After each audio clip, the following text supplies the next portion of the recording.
तो दोस्तों मैं इस समय धर्मांगतपुर के मोड़ पर हूँ मैं। तो कभी ना कभी आप लोग को ये ज़रूरत पड़ेगी कि यार धर्मांगतपुर मोड़ पे हैं तो दिखाने की क्या ज़रूरत है। तो मैं सबसे पहले धर्मांगतपुर का नज़ारा दिखाना चाहता हूँ, इस मार्केट की चहल पहल दिखाना चाहता हूँ। इसके बाद मैं मुद्दे पे आऊँगा कि मैं क्यों धर्मांगतपुर मोड़ दिखा रहा हूँ, और सभी लोग देखे भी होंगे। शायद जिस समस्या को मैं दिखाना चाहता हूँ वो लोग सभी लोग देखे भी होंगे, उस पर गौर नहीं किए होंगे। तो मैं अपने सोशल मीडिया के माध्यम देखिए, जैसे मैं बताया था आप लोगों को कि मैं इस मार्केट की खूबसूरती दिखाया था। अब इस खूबसूरती में दाग दिखा रहा हूँ आपको। देखिए कितनी बड़ा दाग है यहाँ पे।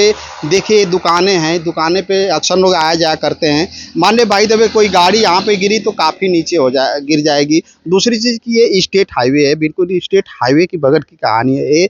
और बहुत सारे अधिकारी आते जाते होंगे। ये नाला बना था, नाला में कम से कम ढक्कन तो रहना चाहिए। कुछ लोग पैसे वाले जो है अपना ढक्कन वक्कन बना लिए, लेकिन जिनके पास उस तरह की व्यवस्था नहीं है तो इसी तरह खुला है। और पूरा बता रहे हैं लोग, इस दुकानदार जितने भाई बता रहे हैं लोग कि इसे काफ़ी दुर्गंध आता है, और मच्छर भी दिन में भी यहाँ रहना काफ़ी मुश्किल हो जाता है। और मच्छरों की समस्या इतनी जटिल हो गई है कि दिन में भी मच्छर काटते हैं। तो दोस्तों, जैसे मैं आप लोग को जो दिखाना चाहता था, मैं इस मार्केट को दिखाया। और बाकी अगर आप लोग को कोई समस्या हो तो मेरे कमेंट बॉक्स में लिख कर भेज सकते हैं, ताकि मैं उसको दिखा सकूं और उस समस्या का समाधान हो सके।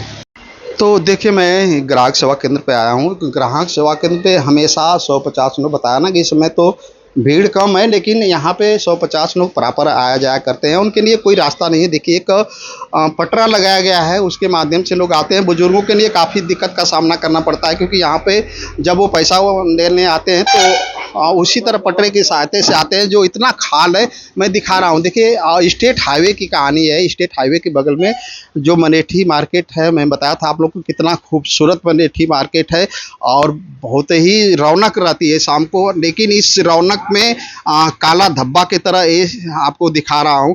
तो चलिए मैं यहाँ के लोगों से बात करके जानना चाहता हूँ कि आखिर इस पर ढक्कन क्यों नहीं लगाए लोग, क्या बात थी। देखिए ये भैया जी हैं, इस मार्केट के हैं। इस यहाँ पे इनका घर भी है, अपना दुकान भी है। तो इससे जानना चाहता हूँ कि आखिर ऐसी हालत क्यों हुई, और जो आया था ठेकेदार जो आया होगा तो ढक्कन लगाना चाहिए था, आखिर क्यों नहीं लगाया, और इससे आप लोग को कितनी परेशानी होती है। तो भैया आपका नाम क्या है।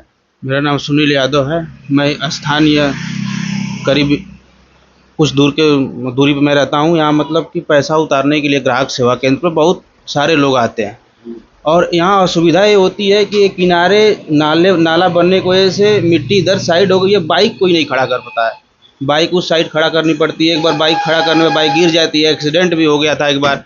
और नाले की वजह से बदबू आती है, मच्छर है, एकदम गंदगी फैली हुई है। उस पर महिलाएं गिर जाएंगी। अगर ग्राहक सेवा केंद्र पर महिलाएं आएंगी तो सीढ़ी नहीं है, वो पटरे का बना हुआ है, उसमें महिलाएं सड़क के गिर जाएंगी। असुविधाएं बहुत हो रही है, बहुत दिक्कत हो रही है।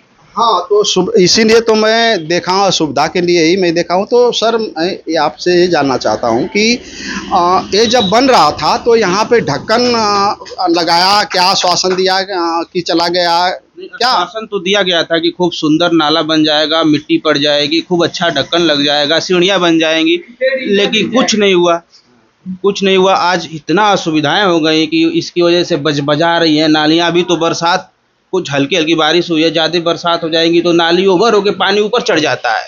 बहुत सारी असुविधाएं होती हैं। तो मैं आपसे एक सवाल करना चाहता हूँ।